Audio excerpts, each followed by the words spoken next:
Welcome to மண்ணை மசாலா. இப்போ நம்ம பார்க்க போகிறது தஞ்சாவூர் ஸ்பெஷல் தவளை வடை.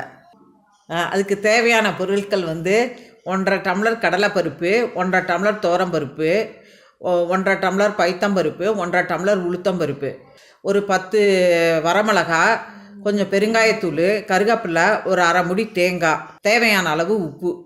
பைத்தம்பருப்பையும் உளுத்தம்பருப்பையும் தனித்தனியாக ஊற போட்டுக்கணும். கடலைப்பருப்பையும் துவரம்பருப்பையும் ஒன்றா ஊற வச்சுக்கணும்.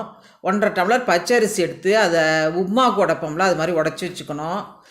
இந்த பருப்பெல்லாம் 2 மணி நேரம் ஊற வச்சுக்கணும். ஊற வச்சாச்சு.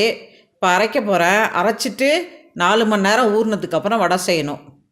2 மணி நேரம் ஊறினதை கடலைப்பருப்பும் துவரம்பருப்பும் சேர்த்து அரைச்சிக்கிட்டு உளுந்த தனியாகவும் பைத்தம்பருப்பை தனியாகவும் அரைச்சி வச்சுக்கோங்க. இதான் அதை மாதிரி தான் அரைச்சி வச்சுருக்கிறேன்.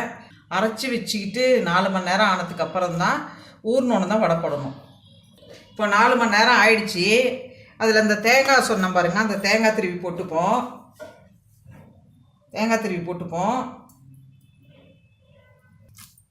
தேங்காய் போட்டு இது மாதிரி கலந்து வச்சுக்கோங்க. கலந்து வச்சுட்டு இப்போ வடை போடுவோம். வாங்க பார்ப்போம். இப்போ எண்ணெய் சட்டி வச்சுட்டு எண்ணெய் ஊற்றிருக்கிறேன் பொரிக்கிறதுக்கு, வடை பொரிக்கிறதுக்கு. வடை தட்டி போடுறேன் பாருங்கள். எண்ணெய் காஞ்சிருச்சு. இந்த பாருங்கள், இது மாதிரி தட்டிட்டு போடுங்க.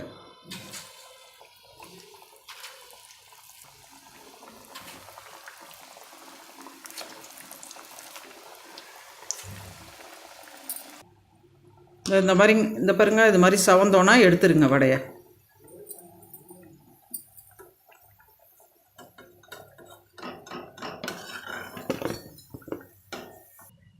இந்த பாருங்க, உள்ள கிறிஸ்பியாக வந்திருக்கு, உள்ள ஹோல் வந்திருக்கு பார்த்தீங்களா?